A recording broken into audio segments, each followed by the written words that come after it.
The crystalline halls of the Valtherian palace echoed with the sound of shattering glass. Prince Zalthor's violet eyes burned with rage as he stared at the holographic display floating before him.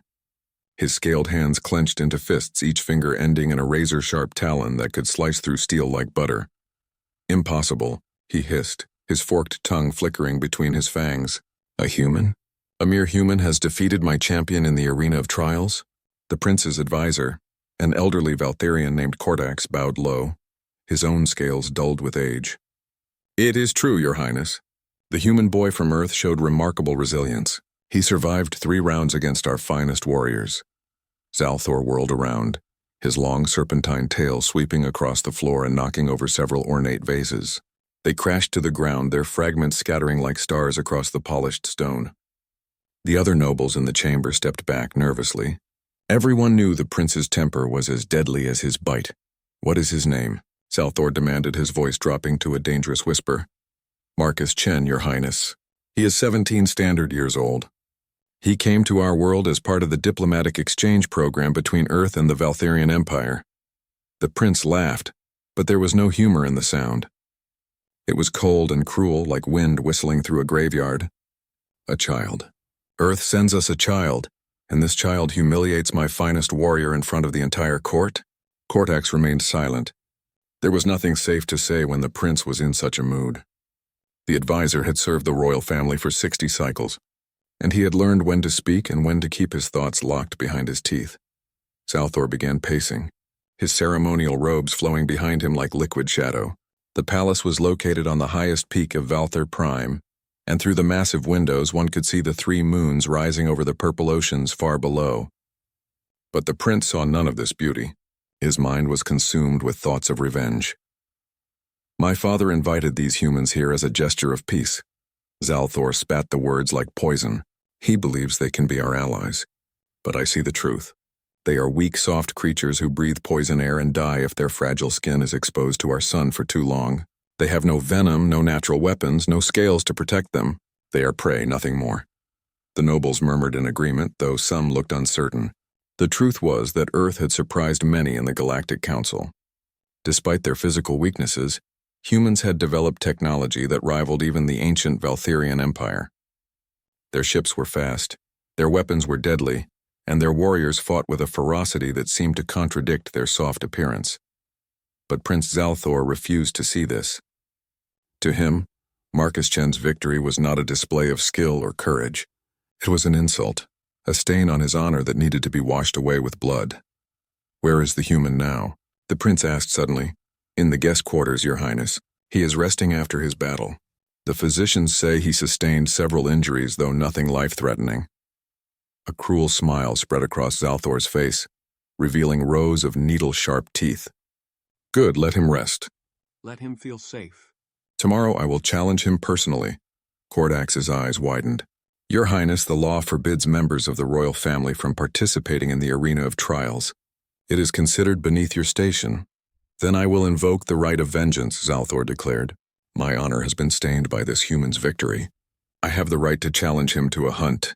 The chamber fell silent. The hunt was an ancient Valtherian tradition, rarely used in modern times. It was a contest held in the wilderness, where predators stalked prey until only one remained. There were no rules, no referees, no mercy. It was kill or be killed. "My prince," Kordax said carefully, "the hunt is meant for settling blood feuds between families. The human boy has done nothing to warrant such a challenge. He simply won a fair contest." Zalthor's hand shot out faster than thought, grabbing Kordax by the throat and lifting him off the ground. The old advisor gasped, his legs kicking helplessly in the air. "Are you questioning my judgment, Kordax?" the prince whispered dangerously. "No." "Your Highness?" the advisor choked out. Zalthor held him for a moment longer, then dropped him carelessly to the floor. Kordax fell in a heap, coughing and gasping for air. "I will not use the hunt," the prince said, a new idea forming in his mind. "That would be too quick, too merciful. No, I have something better in mind." He walked to the far side of the chamber, where a massive door made of black metal stood sealed. Ancient symbols glowed faintly on its surface, warning of the danger that lay beyond. Zalthor placed his hand on the door, and it recognized his royal blood, sliding open with a hiss of hydraulics. Cold air rushed out, carrying with it the scent of something primal and terrifying. In the darkness beyond, something moved. Something large and hungry. "Bring forth Shalazar," the prince commanded. The nobles gasped collectively. Even Kordak, still recovering on the floor, looked up in horror. "Your Highness, no," one of the nobles cried out. "Shalazar has not been released in 3 generations. The beast is uncontrollable." "Exactly," Zalthor said with satisfaction. "Unleash my venomous serpent on that human boy. Let us see how his soft flesh fares against the most deadly predator our world has ever produced."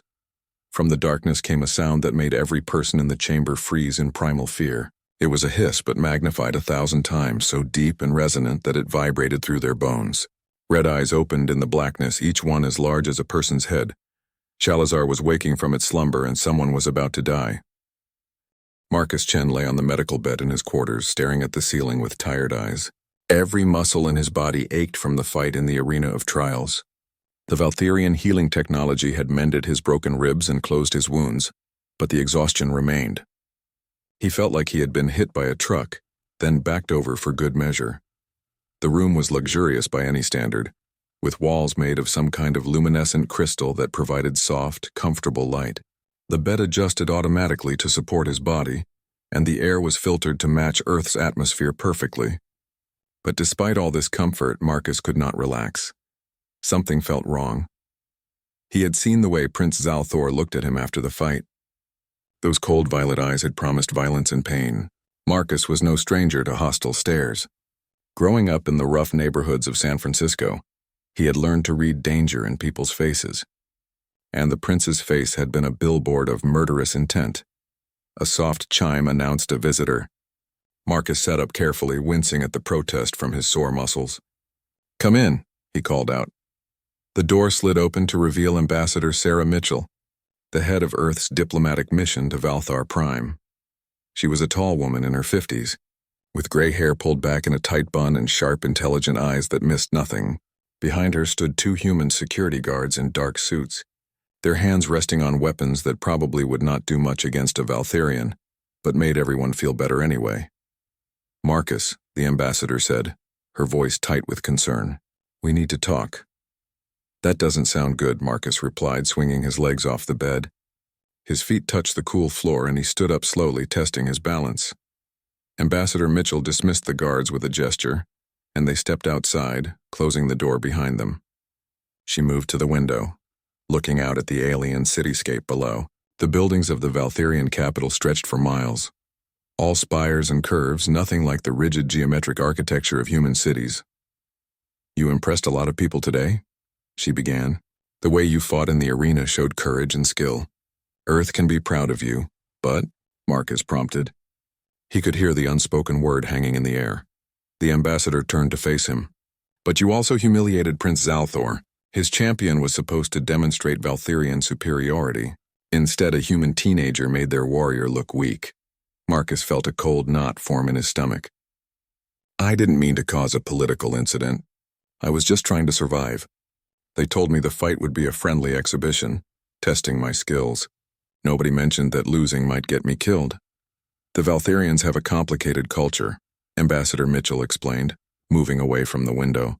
"Honor and strength are everything to them. By defeating their champion, you challenge their worldview. Some see you as a hero who proved humans deserve respect. Others, like Prince Zalthor, see you as a threat that needs to be eliminated. So what do I do?" Marcus asked. "Apologize. Pretend I lost? I can't exactly undo what happened." "No, you can't," the ambassador agreed. "And honestly, apologizing would only make things worse. The Valtherians respect strength, not submission. What concerns me is the intelligence we've gathered from our sources in the palace." She paused as if weighing how much to tell him. Marcus waited, his heart beating faster. "Prince Zalthor has ordered something to be released from the royal vaults," she continued. "Our contacts don't know exactly what it is, but they're terrified. They're calling it Shalazar, and apparently it hasn't been let out in over 60 years. The name meant nothing to Marcus, but the way the ambassador said it made his skin crawl. "What is it? Some kind of weapon?" "We don't know," Ambassador Mitchell admitted, and that scared Marcus more than anything. The Earth Diplomatic Corps was supposed to know everything about their host planets. If they were in the dark about this, it meant the Valtherians had kept it very secret. "I want you to stay in your quarters," the ambassador ordered. "Don't go anywhere alone. Our security team will be stationed outside your door at all times. I'm going to request an emergency meeting with the Valtherian High Council. Hopefully we can resolve this before it escalates." Marcus nodded, but he could see the doubt in her eyes. She did not really believe diplomacy would work this time. After the ambassador left, Marcus tried to rest, but sleep would not come.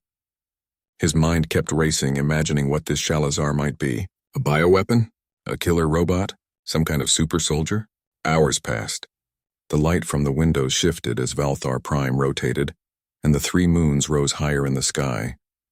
Marcus finally dozed off around midnight, exhaustion overcoming his anxiety. He woke to screaming. Marcus bolted upright, his heart hammering in his chest. The screams were coming from somewhere in the palace, high-pitched and filled with pure terror. Then came a sound that made his blood freeze. It was a hiss, deep and resonant, like a massive snake but amplified 100 times. The door to his quarters exploded inward. Marcus threw himself to the side as debris flew across the room. Through the dust and smoke, he saw his security guards lying motionless in the corridor outside. Their bodies were twisted at unnatural angles, and their weapons lay useless beside them. Something moved in the doorway. Something huge. Marcus scrambled backward as the creature entered his room. It was serpentine in shape, but calling it a snake would be like calling a hurricane a gentle breeze. The thing was at least 30 feet long and as thick as a tree trunk. Its scales were jet black and seemed to absorb light rather than reflect it. Red eyes, each the size of a dinner plate, fixed on Marcus with predatory intelligence. Rows of curved fangs filled its mouth, each one dripping with venom that hissed when it hit the floor, eating through the crystalline tiles like acid. This was Shalazar. The creature's tongue flicked out, tasting the air, tasting Marcus's fear. It made that terrible hissing sound again, and Marcus understood that this was not just a mindless beast. This thing was smart. It was savoring this moment, enjoying the hunt. Marcus looked around desperately for a weapon, anything he could use to defend himself. But what could a human do against something like this? He had no venom, no claws, no armor, just soft flesh and fragile bones. The serpent lunged forward with impossible speed, its jaws opening wide enough to swallow Marcus whole. He dove to the side at the last second, rolling across the floor as those massive fangs snapped shut on empty air where he had been standing. The creature's momentum carried it past him, and its tail whipped around, trying to catch him. Marcus jumped, feeling the rush of air as the tail passed beneath his feet. He landed badly, stumbling, and the serpent was already turning for another attack. This was it, Marcus thought. This was how he was going to die. Alone on an alien world, killed by a monster from a nightmare. But then something inside him shifted. A voice in his head, maybe his own, maybe his father's, whispered a truth that humans had known since the dawn of time. Humans did not survive because they were the strongest or the fastest. They survived because they refused to give up. Marcus's mind raced as Shalazar coiled for another strike. The creature was massive and deadly, but it was still just an animal. And animals, no matter how dangerous, had weaknesses. They had patterns. They could be outsmarted. The serpent's head swayed back and forth, those red eyes tracking Marcus's every movement. He could see the intelligence there, but also something else.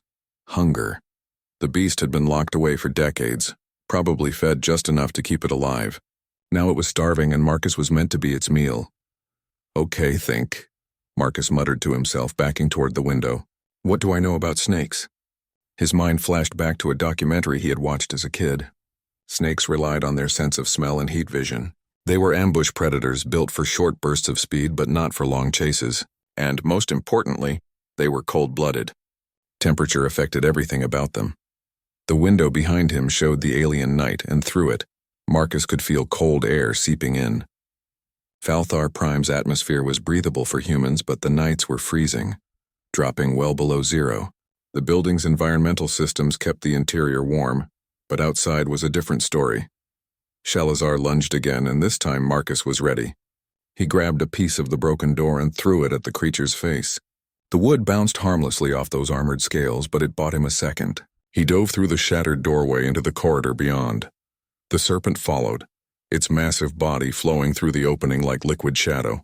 The hallway was wider, giving the creature more room to maneuver. This was bad. Marcus needed to get outside somehow, get the beast into the cold where it would slow down.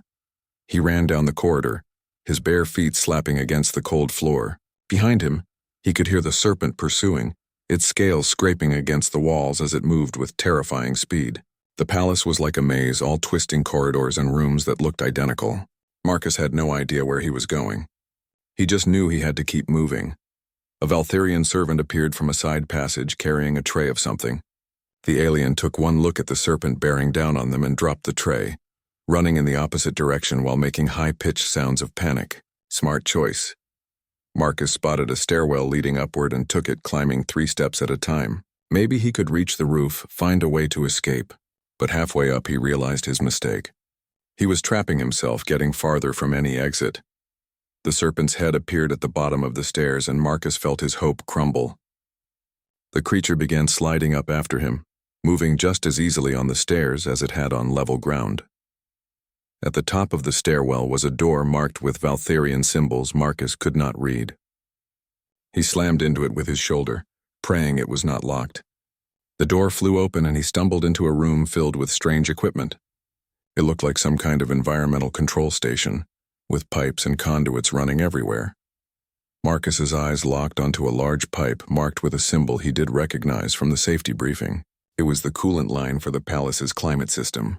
The liquid inside was kept at extreme sub-zero temperatures to cool the building's systems. An idea formed, crazy and desperate, but it was all he had. Shalazar entered the room, its body filling the doorway. The creature paused, seeming to realize that its prey had nowhere left to run. It made a sound that Marcus could have sworn was a laugh, a hissing chuckle at his predicament. "You want me?" Marcus shouted at the beast. "Come and get me." He grabbed a piece of broken equipment and threw it at the serpent's face. This time his aim was perfect. The metal struck Shalazar right in one of those massive red eyes. The creature recoiled with a shriek of pain and rage, then launched itself forward with murderous intent. Marcus waited until the last possible second, until he could smell the serpent's breath and see his reflection in those fangs. Then he dropped flat to the floor. Shalazar's momentum carried it over him and its head struck the coolant pipe with tremendous force. The pipe ruptured, and a geyser of freezing liquid sprayed directly onto the creature's body. The serpent's shriek changed from rage to agony. The coolant was so cold that it flash froze everything it touched. Ice crystals formed instantly on Shalazar's scales, spreading across its body like a disease. The creature thrashed wildly, smashing into walls and equipment as it tried to escape the freezing spray. Marcus crawled away from the chaos, feeling the cold biting at his own skin. The temperature in the room was dropping rapidly. He needed to get out before he froze too. The serpent's movements were becoming sluggish. Its cold-blooded metabolism was shutting down as its body temperature plummeted. It crashed to the floor, still twitching but no longer able to pursue. Frost covered its body completely now, turning the black scales white. Marcus did not wait to see if it would recover. He ran from the room, his lungs burning from the cold air. Behind him, he could hear the hiss of escaping coolant and the occasional thump as Shalazar's weakened movements grew weaker still. He made it to the main corridor before his legs gave out. He collapsed against a wall, shaking from cold and adrenaline and relief. He was alive. Against all odds, he had survived. Footsteps echoed down the hall, and Marcus looked up to see Ambassador Mitchell running toward him, followed by a squad of both human and Valtherian guards. The ambassador's face was pale with shock. "Marcus! Thank God you're alive. We heard the screaming and—" She trailed off as she saw his condition. His skin was turning blue from the cold, and he was shaking so hard he could barely speak. "Shalazar," Marcus managed through chattering teeth. "Environmental Sea Control Room." "Froze it." The Valtherian guards exchanged looks of disbelief. One of them, a female with copper-colored scales, spoke rapidly into a communication device. More guards arrived, along with medical personnel who immediately began treating Marcus for hypothermia. As they wrapped him in thermal blankets and administered warming agents, Marcus saw Prince Zalthor arrive. The prince's face was a mask of fury as he listened to the guard's report. His violet eyes found Marcus, and for a moment the two locked gazes. Marcus did not look away. He was too tired for fear now. He had faced death and won. Whatever the prince wanted to do to him now, he would deal with it. But something unexpected happened. A slow smile spread across Prince Zalthor's face. It was not the cruel smile from before. This one was different. It held something that might have been respect. The Valtherian High Council chamber was the most impressive room Marcus had ever seen. The ceiling stretched hundreds of feet above, supported by pillars carved from single pieces of crystal that glowed with inner light. The walls displayed holographic star maps showing the entire Valtherian Empire, which spanned 47 star systems. At the center of the chamber sat a circular table made of black stone, so perfectly smooth it reflected like a mirror. Around this table sat the 7 members of the High Council, the most powerful Valtherians in the Empire. Each wore robes that indicated their position and clan affiliation. Their scales ranged in color from deep emerald to burnished gold, each one marked with the scars and decorations earned over long lifetimes. Marcus stood before them, still sore from his encounter with Shalazar but otherwise healed. The Valtherian medical technology was remarkable. What would have taken weeks to recover from on Earth required only a day here. Ambassador Mitchell stood beside him, along with 2 other human diplomats whose names Marcus had already forgotten. He was too nervous to remember details like that. Prince Zalthor sat at his father's right hand. Emperor Zarkoth was an imposing figure, even by Valtherian standards. His scales were deep purple, almost black, and his eyes held the weight of 3 centuries of life and rule. Unlike his son, the Emperor's face showed no emotion as he regarded the humans before him. "Let us begin," Emperor Zarkoth said, his voice deep and resonant. It filled the chamber without needing artificial amplification. "We are here to discuss the incident involving the human Marcus Chen and the beast known as Shalazar. Prince Zalthor, you will explain why you released a creature that has been sealed for 63 cycles." The prince stood, his posture military straight. "Father, honored council members, I acted to defend our honor. This human defeated our champion in the arena of trials, embarrassing our people before the entire galaxy. I sought to prove that humans are not the equals of Valtherians, that their victory was mere luck. By unleashing a monster that killed 3 guards and caused extensive damage to the palace." One of the council members asked sharply. She was an elderly female with silver scales, her voice cutting like a knife. "Your actions endangered everyone in this building. I expected the beast to kill the human quickly," Zalthor admitted, and Marcus noticed he did not sound apologetic. "I did not anticipate that he would be capable of defeating Shalazar." Another council member, this one male with golden scales, leaned forward. "Let us be clear about what happened. Marcus Chen, without weapons, without armor, without any of his species' advanced technology, defeated the most dangerous predator our world has ever produced. He did this using only his intelligence and the environment around him. Is this correct?" "That is correct," Zalthor said, and now there was something else in his voice. Was it admiration? Marcus could not be sure. The golden-scaled council member turned to Marcus. "Human, you may speak. Tell us in your own words what happened." Marcus took a deep breath. He had rehearsed this with Ambassador Mitchell, but now that the moment was here, all his prepared words vanished. He decided to just tell the truth. "I was scared," he began simply. "That creature was designed to kill, and I had no chance of fighting it directly. So I did what humans do best. I adapted. I used what was available. I remembered that reptiles are affected by temperature, and I used that knowledge to slow the creature down." "You used our own palace systems against the beast," the Emperor observed. "Clever. Tell me, young human, did you plan this before entering the room, or did you improvise?" "I improvised, Your Majesty," Marcus replied. "I had maybe 3 seconds to look around and form a plan. It was instinct more than strategy." Murmurs rippled through the council. The silver-scaled female spoke again. "You formed a successful battle strategy in 3 seconds, while being pursued by certain death?" "Yes, ma'am," Marcus said, then added, "Humans are good at that. Thinking fast under pressure. It's how our species survived long enough to reach the stars." Emperor Zarkoth stood, and the entire chamber fell silent. He walked slowly around the table, his tail sliding behind him, until he stood directly in front of Marcus. The Emperor was a foot taller and probably 3 times heavier, with muscles that could crush stone. But Marcus held his ground, meeting the Emperor's gaze. "You interest me, Marcus Chen," the Emperor said quietly.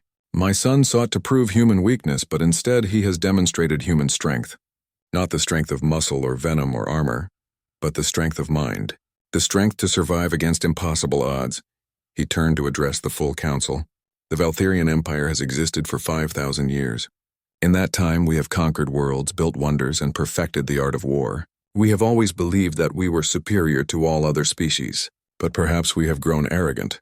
Prince Zalthor's expression darkened, but he said nothing.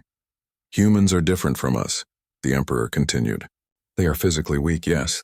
They have no natural weapons, no armor, no venom.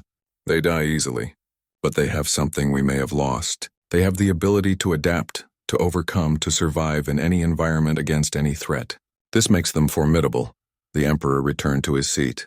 The question before this council is what to do about Prince Zalthor's actions. He broke our laws by releasing Shalazar. He endangered the palace and everyone in it. He attempted to murder a diplomatic guest. These are serious crimes. Ambassador Mitchell stepped forward. Your Majesty, Earth would like to request that Prince Zalthor be punished according to your laws. However, we also understand that this is an internal matter for the Valtherian Empire. We trust your judgment. Diplomatic words, the Emperor said with what might have been a smile. But what does Marcus Chen want? He is the one who was wronged. By our law, he has the right to speak for or against the accused. All eyes turned to Marcus. He had not expected this. He looked at Prince Zalthor, who stared back at him with an unreadable expression. The prince had tried to kill him, had unleashed a monster to tear him apart. By rights, Marcus should want him punished, maybe even executed. But as he looked at the prince, Marcus remembered something his grandmother used to say. Revenge is like drinking poison and expecting the other person to die. Your Majesty, Marcus said slowly, choosing his words carefully.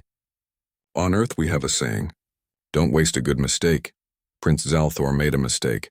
He underestimated humans and it nearly got people killed. But maybe some good can come from this. Explain, the Emperor commanded. Instead of punishment, what if the prince and I worked together? Marcus suggested. He could teach me about Valtherian culture and combat techniques. I could teach him about human strategy and adaptability. We could learn from each other. And maybe, through us, our peoples can learn to understand each other better. The council chamber erupted in surprised hissing and clicking. Even Ambassador Mitchell looked shocked. Prince Zalthor's eyes widened, and for the first time Marcus saw genuine surprise on his face. Emperor Zarkoth raised a hand and silence fell. You would befriend the one who tried to murder you? I wouldn't call it friendship, Marcus said honestly. More like mutual education. The prince wanted to prove humans are weak. Instead, I proved we're survivors. But I don't think either of us really understands the other.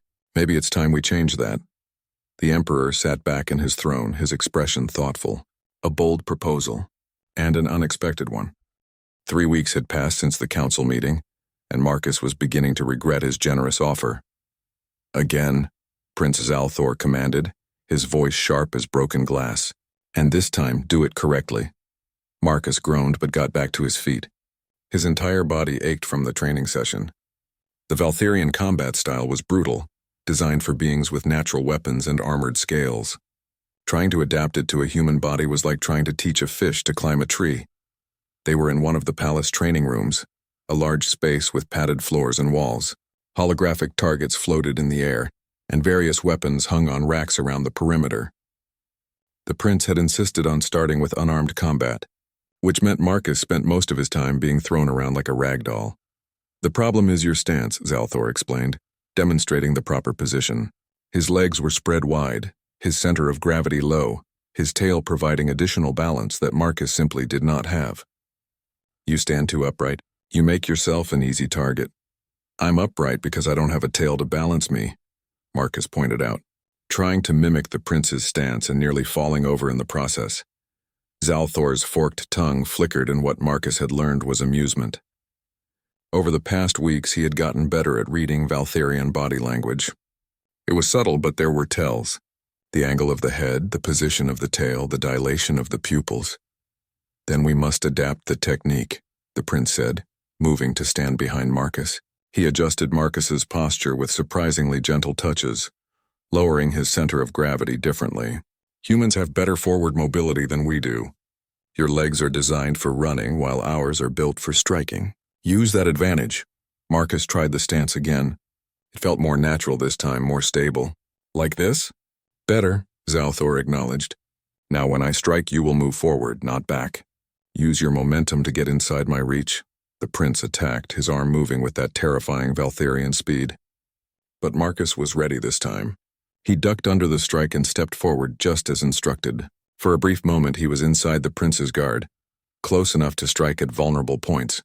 Good, Zalthor said, actually sounding pleased. You learn quickly, again. They continued drilling for another hour. By the end, Marcus was exhausted but also exhilarated. He was actually starting to understand the Valtharian fighting philosophy. It was not about overpowering your opponent. It was about precision, speed, and exploiting weaknesses. After training, they sat together in the palace gardens, a luxury Marcus had not expected. The gardens were beautiful, filled with plants from dozens of worlds. Some were recognizable, others looked like they belonged in a nightmare, but all were carefully maintained. Zalthor handed Marcus a container of water. The prince had been doing small things like this lately, gestures that suggested he was trying to be less hostile. It was progress, even if it came slowly. You performed well today, Zalthor said, which was probably the closest thing to a compliment Marcus would get. Your species has potential in combat once you overcome your physical limitations.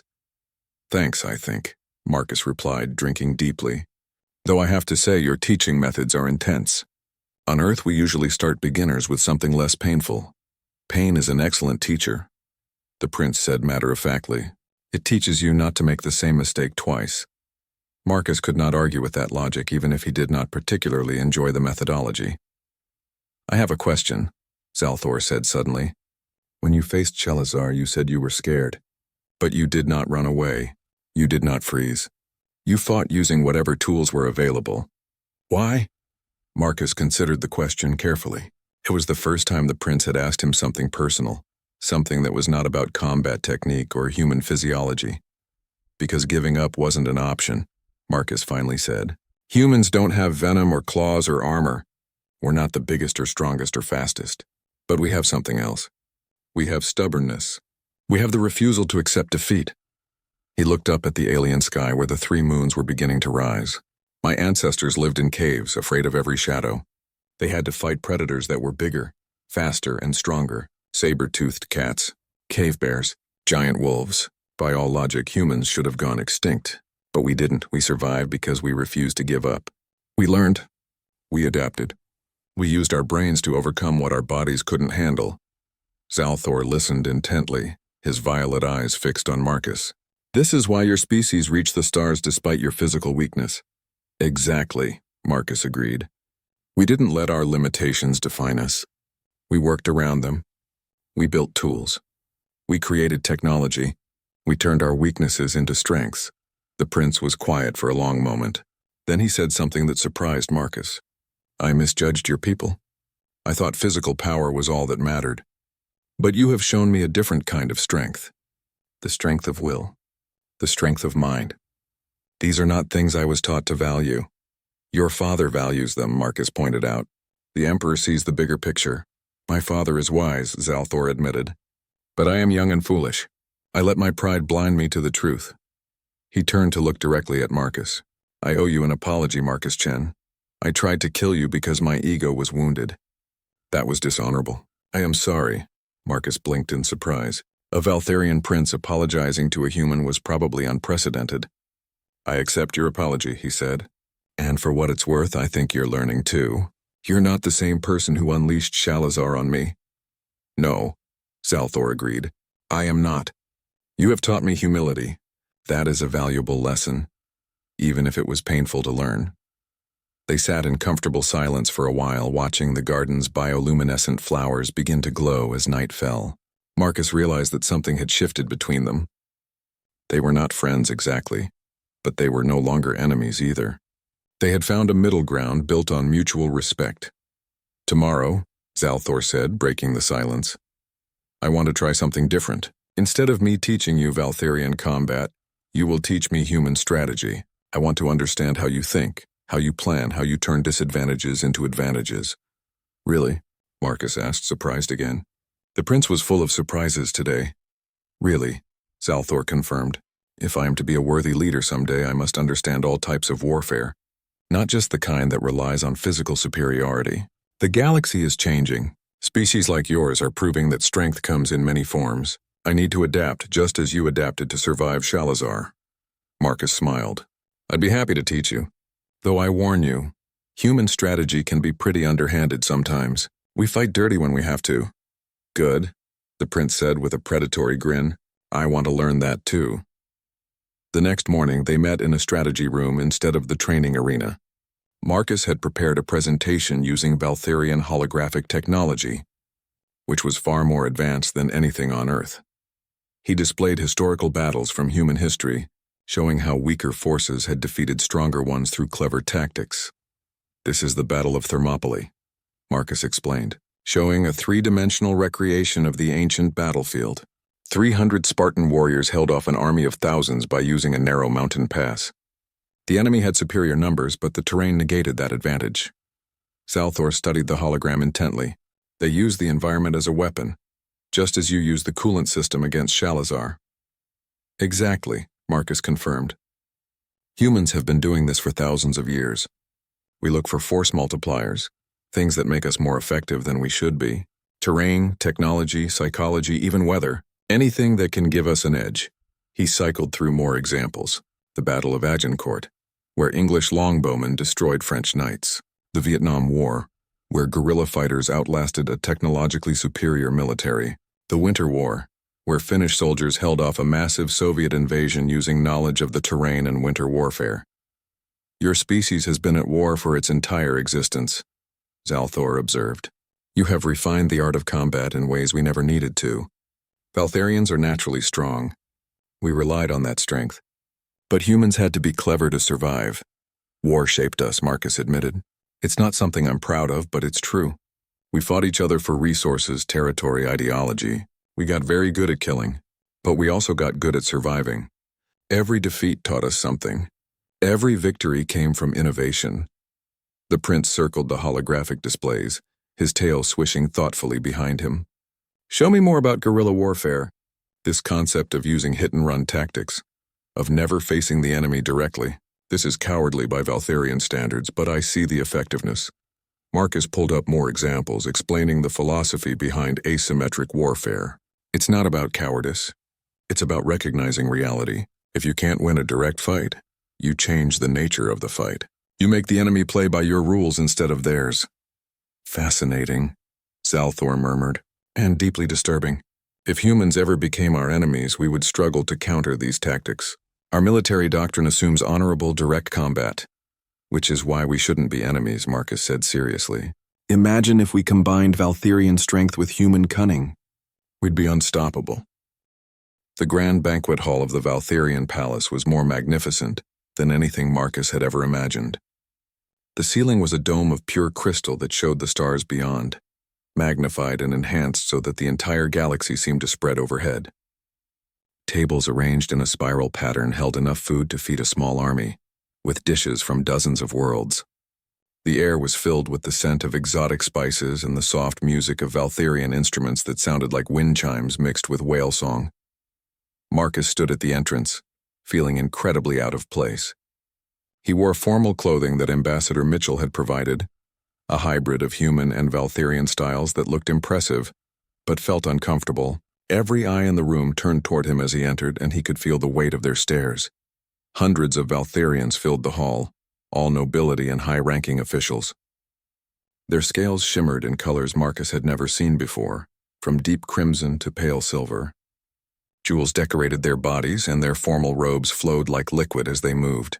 Marcus felt like a sparrow who had accidentally flown into a gathering of eagles. Ambassador Mitchell appeared at his side, looking elegant in a dark blue gown. Breathe, she whispered. You faced down a monster. You can handle a dinner party. The monster was easier, Marcus muttered back.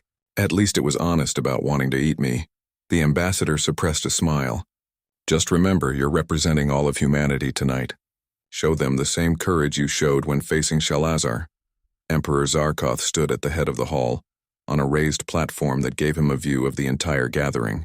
Prince Zalthor stood beside him, looking regal in ceremonial armor that gleamed like liquid metal. When the prince caught Marcus's eye, he gestured for him to approach. Marcus walked through the crowd, very aware of every whisper and stare. Some Valtharians looked curious, others skeptical, and a few openly hostile. He kept his head high and his pace steady, channeling every ounce of confidence he could muster. When he reached the platform, he bowed to the Emperor as Ambassador Mitchell had taught him. Not too deep, which would show weakness, but enough to show respect.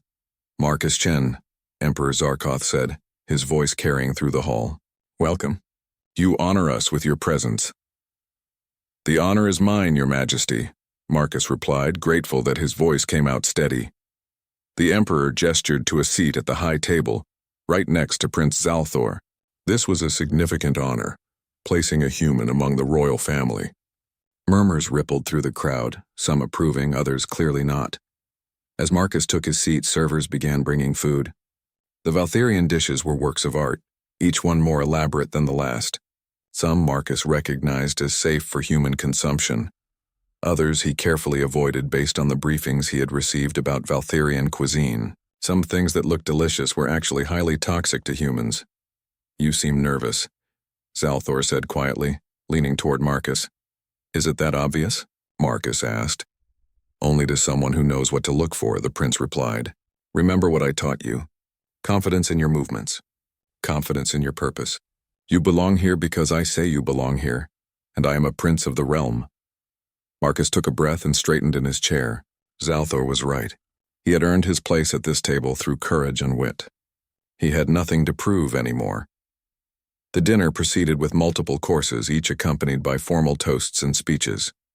Various nobles spoke about the alliance between Earth and Valthar Prime, about the benefits of cooperation between species, about the bright future ahead.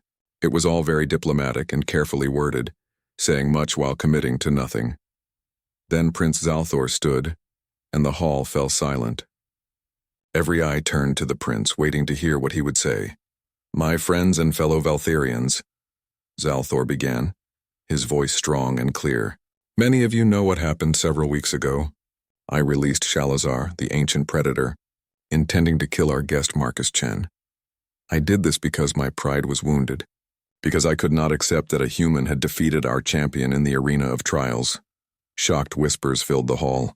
No one had expected the prince to speak so openly about his actions. "I was wrong," Zalthor continued.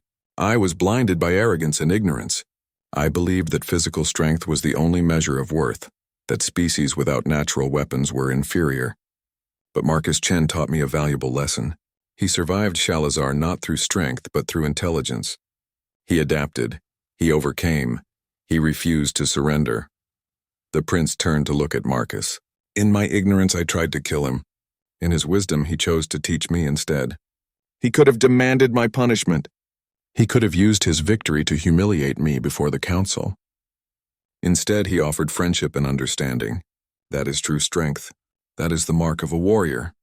Zalthor picked up his ceremonial cup filled with Valtharian wine. "I stand before you humbled and educated. Humans are not weak.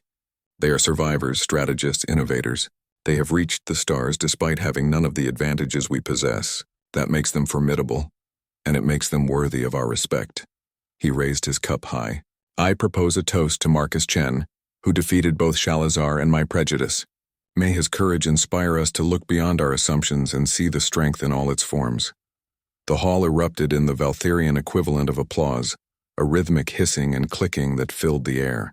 Every Valtharian in the room raised their cups, even those who had looked hostile earlier. The prince's words carried weight, and his public acknowledgement of human worth would change how many Valtharians viewed Earth and its people. Marcus stood, his heart pounding. He had not prepared a speech, had not expected to need one, but looking around at the assembled Valtharians, he knew he had to say something. "Thank you, Prince Zalthor," Marcus began, his voice shaking slightly at first, but growing stronger. "I won't pretend that I wasn't terrified when Shalazar came for me. I was certain I was going to die. But humans have a saying, necessity is the mother of invention.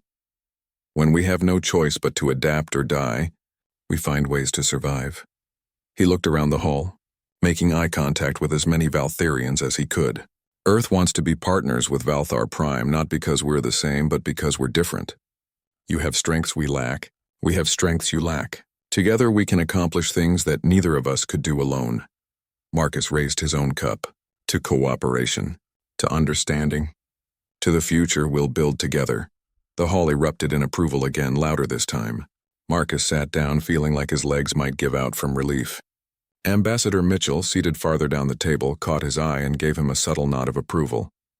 The feast continued late into the night. As the evening progressed, various Valtharians approached Marcus to speak with him. Some were genuinely curious about Earth and human culture. Others wanted to hear first-hand accounts of his battle with Shalazar. A few challenged him to friendly debates about military strategy or philosophy. One elderly Valtharian female, her scales the color of aged brass, sat down next to Marcus during a lull in the festivities.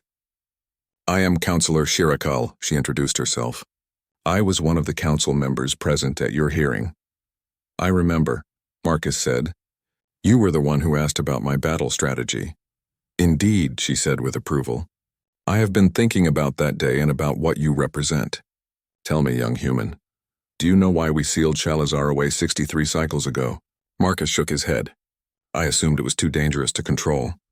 "Partially true," Shirakal confirmed. "But the real reason was that we had outgrown our need for such creatures. Shalazar represented a time when Valtharians were pure predators, when we survived through fang and venom alone. But we evolved beyond that. We built cities, created art, developed philosophy. We became more than our biology." She gestured around the hall. "Prince Zalthor wanted to unleash our primitive past on you. Instead, you showed him that evolution takes many forms. Humans evolved not through physical changes, but through mental ones. You weaponized your intelligence."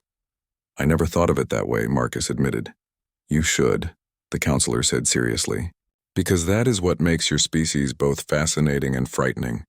You have no limits to your adaptability. Where we are constrained by our biology, you simply build tools to overcome your constraints. That is why the prince's lesson is so important. We must accept that strength comes in many forms, or we risk being left behind as the galaxy changes." 6 months had passed since the feast, and Marcus Chen stood once again in the arena of trials. But this time, everything was different.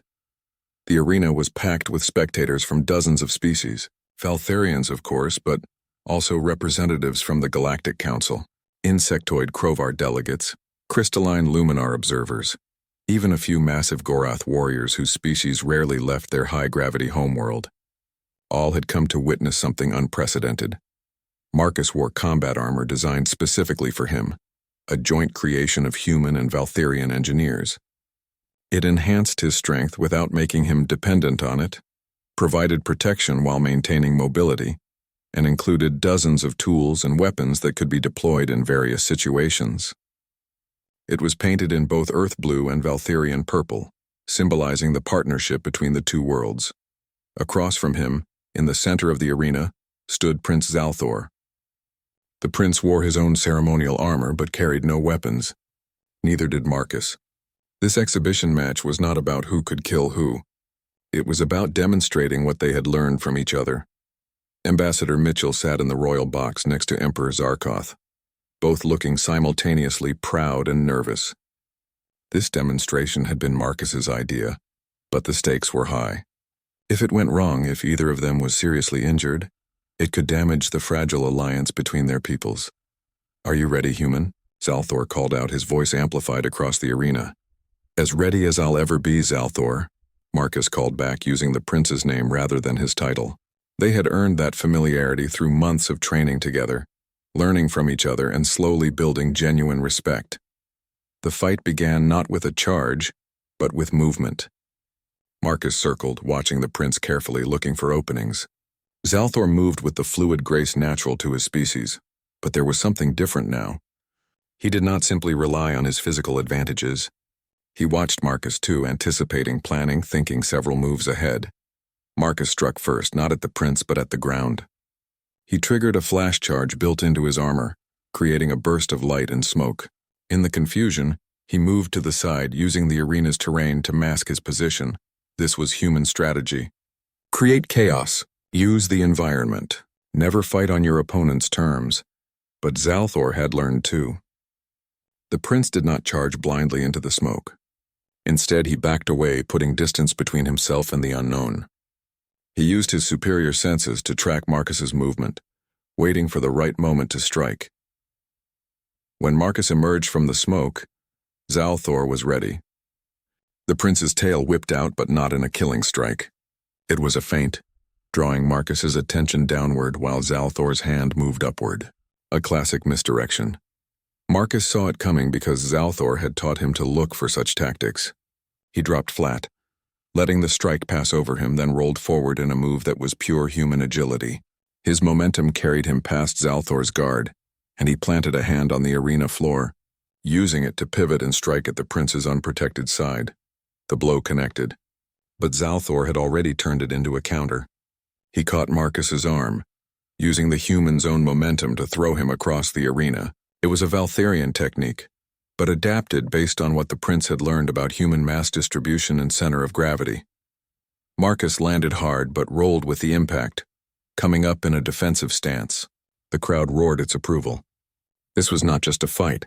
It was a dance, a demonstration of two completely different fighting styles that had learned to work with and against each other. The match continued for 20 minutes, each fighter showcasing techniques they had learned from the other. Marcus used Valtherian precision strikes. Zalthor employed human misdirection and environmental tactics. They were teaching everyone watching that adaptation was the ultimate weapon. Finally, they stood facing each other in the center of the arena, both breathing hard, both grinning. Without a word, they bowed to each other, then turned to bow to the crowd. The arena erupted in applause from every species present. Emperor Zarkoth stood, raising his hand for silence. "Today you have witnessed the future," he declared, his voice carrying to every corner of the arena. Not a future of division and conflict, but one of cooperation and mutual growth. My son and Marcus Chen have shown us that strength is not diminished by learning from others. It is enhanced. The Emperor turned to Ambassador Mitchell. Earth and Valthar Prime formally announced the creation of the exchange program. Young warriors from both worlds will train together, learn together, and grow together. We will share knowledge, strategy, and culture. Together we will be stronger than either species could ever be alone. The crowd's approval was deafening. Marcus looked up at the royal box and saw Ambassador Mitchell wiping tears from her eyes.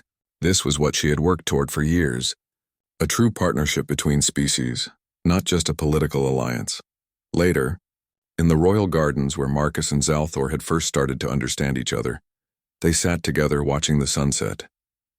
The prince's armor was dented and Marcus had a bruise forming on his shoulder, but both wore expressions of satisfaction. "You have become a formidable warrior," Zalthor said. "If we had fought when you first arrived, I would have won easily. Now I am not certain of the outcome." "You've changed too," Marcus observed. "You think before you act now. You consider options instead of just choosing the most direct path." "You taught me that," the prince acknowledged, along with many other things: humility, patience, the value of seeing strength in unexpected places. Marcus smiled. "And you taught me precision, discipline, and how to read an opponent's intentions. We've both grown." They sat in comfortable silence for a while, two warriors from different worlds who had become something like friends through adversity and mutual respect. "What will you do now?" Zalthor asked eventually. "Your time here is ending. Will you return to Earth?" "For a while," Marcus said. "But I'll be back. I'm going to be part of the exchange program, one of the first instructors. Ambassador Mitchell wants me to help develop the curriculum." "Good," Zalthor said with satisfaction. "The program will need someone who understands both human and Valtherian thinking. Someone who has walked in both worlds." "What about you?" Marcus asked. "What's next for the prince who learned to see beyond his prejudices?" Zalthor's expression grew thoughtful. "My father wants me to travel, to visit other worlds and learn about other species. He says that if I am to rule someday, I must understand the galaxy in all its diversity. I think he is right. I have learned much from you, but there is still much I do not know." "That's the first step of wisdom," Marcus said, recognizing how much you still have to learn. As the alien sun dipped below the horizon and the three moons rose to take its place, Marcus reflected on everything that had happened. 6 months ago, he had been terrified, hunted by a monster unleashed by a prince who saw him as less than nothing. Now that same prince was his friend, his teacher, and his student all at once. The galaxy was changing. Species that had viewed each other with suspicion were learning to cooperate. Old prejudices were breaking down, and it had all started because one human refused to give up when faced with impossible odds. "Hey, Zalthor," Marcus said suddenly, Remember when you unleashed Shalazar on me? The prince winced. I was hoping you would forget about that eventually. Never going to happen, Marcus said with a grin. But I was thinking maybe we should freeze the creature and donate it to a museum. The beast that brought two worlds together or something like that. Zalthor's tongue flickered in amusement. Only you would suggest turning a murder attempt into a museum exhibit. That's very human of me, Marcus agreed. They laughed together as the stars came out overhead. Countless points of light representing countless worlds with countless species, all with their own strengths and weaknesses, their own stories and struggles. The galaxy was vast and sometimes dangerous, but it was also full of possibilities. Marcus Chen had come to Valthar Prime as a teenage diplomat, had survived an assassination attempt by one of the most deadly creatures in the galaxy, and had turned his would-be killer into an ally. In doing so, he had proven something important, not just to the Valtharians but to every species watching. Humans were not the strongest or the fastest or the toughest, but they were survivors, innovators, and bridge builders. They could adapt to any situation, learn from any teacher, and find strength in the most unlikely places. That was the true power of humanity. Not venom or claws or armored scales, but the absolute refusal to accept defeat, and the wisdom to turn enemies into friends. In the distance, the palace lights began to glow, marking the start of the evening celebrations. Another feast, another gathering of species learning to understand each other. Marcus and Zalthor stood together, both warriors, both teachers, both students of a galaxy that was larger and more complex than either of them had once believed. Come on, Zalthor said, gesturing toward the palace. We should not miss the festivities. Besides, I heard they are serving that human food you like. Pizza, I believe it is called. Pizza on an alien world, Marcus said with wonder. Now that's adaptation. They walked back together, human and Valtharian, different in almost every way but united by